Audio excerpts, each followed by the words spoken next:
Estamos de vuelta a Referente Jurídico, conversando el día de hoy con el doctor Juan Ureta Guerra sobre la argumentación jurídica. Doctor, en el anterior bloque habíamos dejado en el tintero el tema de las falacias. Y si la falacia no es, como lo señalábamos hace unos minutos atrás, sinónimo de falsedad, ¿qué es la falacia? Y los lógicos señalan que la falacia en realidad es un razonamiento lógicamente inválido. Por eso es que ese ejemplo que nosotros habíamos colocado hace unos minutos también, el burro de José rompió la ventana, que es una falacia que lleva el nombre de anfibología por su mala construcción gramatical, podría significar dos cosas, ¿no es cierto? Una, que el animal burro de propiedad de José rompió la ventana, como que también estoy peyorando, estoy ofendiendo, estoy insultando a José que rompió la ventana. Y entonces, en mi interlocutorio genero pues un razonamiento inválido. Ahora, las falacias se cometen, para utilizar un lenguaje penal, a veces dolosamente, es decir, con intención, con conocimiento de que estoy generando en mi interlocutor o mis interlocutores sofísticamente un error de razonamiento. Y a veces puedo hacerlo de manera culposa, es decir, por negligencia en el cuidado que debí tener en el proceso de elaboración de mis razonamientos. Este tema de las falacias se presenta mucho al momento de hacer las argumentaciones. Y sin embargo, a veces causan efectos hasta legales y se puede llegar a convencer, porque las falacias también convencen. Dígame, más allá de un componente lógico y del interés académico que se pueda tener sobre el tema de la falacia, ¿cuál es el efecto real que causa una falacia en la argumentación jurídica y particularmente luego en los procesos judiciales? Bueno, está demostrado que el punto actual predominante es que el tema de las falacias se regula en la pragmática, no con la lógica. La lógica no brinda un cuerpo uniforme para poder identificar las falacias, ¿no?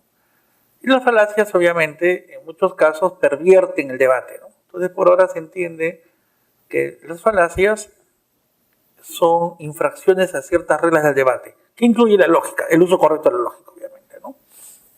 Algunas falacias las podemos identificar y obviar porque se toman como errores de las personas que, por el contexto, no tienen mayor efecto. Pero hay otras que son intencionadas. Y ahí el arte es saber cómo en un momento concreto podemos neutralizarlas. Porque no basta con decir, señor juez, él está diciendo una falacia. De repente con eso aumento su efecto de perturbar y entorpecer el debate, ¿no? Entonces, ahora significa que tenemos que enfocarnos en aquellas cosas que desvían el debate, sea judicial y también de otros tipos, de, digamos, un camino correcto, ¿no? Donde las partes discutan honestamente.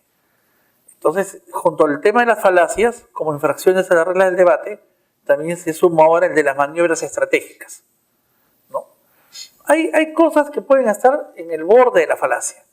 ¿Por qué? Porque los usamos como ejemplos, como artilugios para que las personas entiendan algo complicado, ¿no?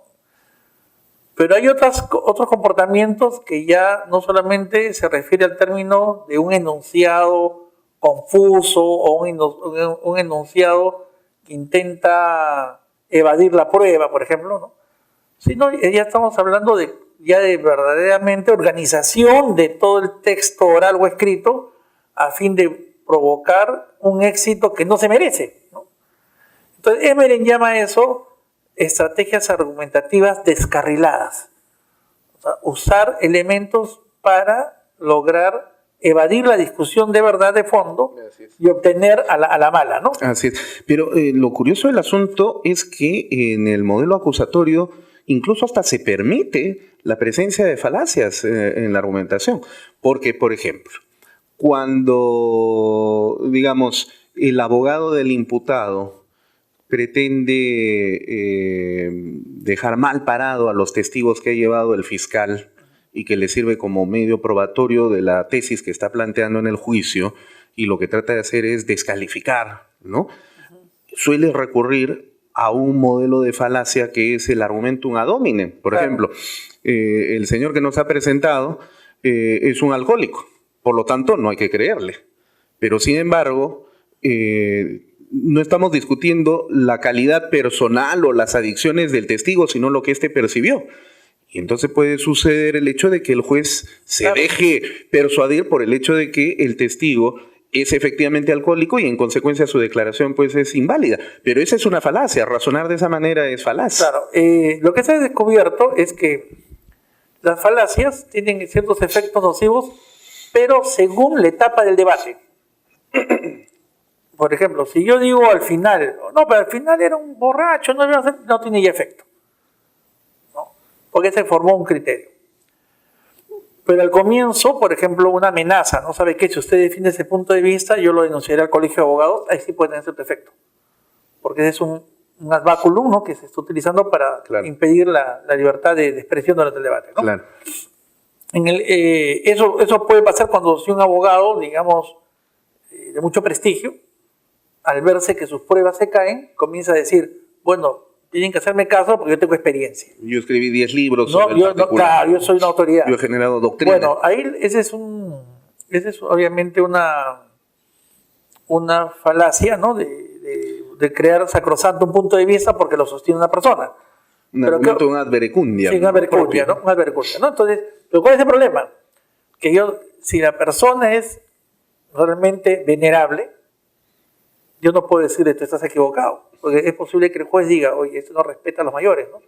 Porque, ¿qué ocurre? Al nivel de las reglas de expresión probatorias, también nos movemos por temas psicológicos, de principios, de valores, ¿no?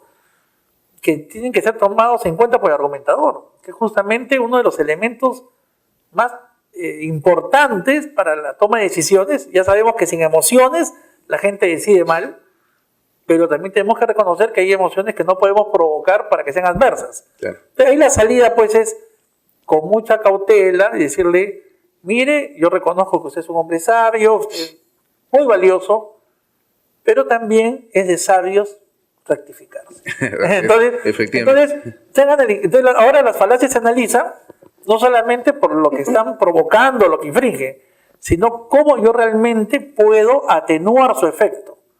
¿Por qué? Porque si intento realmente sacudirlas, yo también termino victimizando al oponente y al final yo me desacredito. Claro. Mira, te cuento un caso. Había un rector de una universidad que había sido cuestionado por unos viajes que se hicieron a Europa con unos magistrados. Y el periodista de frente le pregunta al rector, ¿no? Que es abogado, obviamente, y sabe muy bien de su tema. Le dice, oiga, ¿cómo usted no conoce usted el código de ética? ¿Conoce usted el código de ética? Y eso es una ofensa, no es como preguntarle pues, a una persona, ¿conoces el alfabeto? ¿No? Un abogado de prestigio. Y él se molestó y le dijo, mejor pregúntame quién es la abuelita de Napoleón. El periodista, en vez de atenuar la respuesta y encauzarla a un modo más honesto, le volvió a insistir. Y él dijo, mira, ¿sabes qué? Pregúntame quién es la abuelita de Napoleón. Y al día siguiente todo el mundo preguntaba quién es la abuelita de Napoleón. Entonces tú cuando, en los casos de verecundia, cuando tú hablas con una persona que tiene prestigio, estatus, honor, tiene un valor. Por algo son autoridad. No puedes ir pateándolos, achacándolos, por más que sea joven, rebelde, inteligente, genial, anticipado, lo que tú quieras. Entonces, todos esos avergüenzas hay que tratarlos con respeto. Por eso que las formas académicas respetuosas se ven mucho en el primer mundo, ¿no? Bueno, pero usted está argumentando en función de una especie de deber ser ético, ¿no? Es decir, de hombres entre honor. Cosa que el día de hoy lamentablemente no existe, ¿no? Porque entiendo que la intención de este periodista era más bien provocar al otro para hacerle perder los papeles. Entonces, lo que se observa es que en las prácticas argumentativas, en los países donde el sistema de justicia funciona, hay mucho control de este manejo respetuoso que tiene que haber entre las partes, ¿no? Obviamente, en la práctica no vamos a poder decir, es una infracción que tú digas que por tu experiencia todos están equivocados, menos tú. No podemos prohibirlo, porque tiene experiencia. Es un reto demostrar a alguien que tiene experiencia que en cambio esta propuesta es acertada. Entonces también hay que convencerlo a él. Pero si vamos a pisar el palito y respondemos una falacia con más agresión, perdemos, de hecho. Entonces, por eso que todas estas maniobras, estas falacias, su estudio ahora es pragmático. Como que tú como dices, ¿no? Puede ser que sea algo falso, pero le gustó al juez, pues. ¿Y cómo se lo sacas de la cabeza? Entonces, el estudio actual de las falacias y de las maniobras estratégicas descarriladas consiste en cómo, pese que en esos momentos el oponente o el adversario ha hecho algo indebido, pero que puede lograr adhesión, cómo lo desbaratamos, ¿no? Sin caer en su mal juego. Sin caer en su mal juego. No es que una mentira, tengo que crear otra mentira. No. Claro. Tengo que jalarlos a la racionalidad a los demás, ¿no? Porque se nos pueden ir. Ahora, esto requiere pues de entrenamiento, ¿no? Porque argumentar es una cosa propia de la inteligencia, digamos, pero también del ejercicio, ¿no?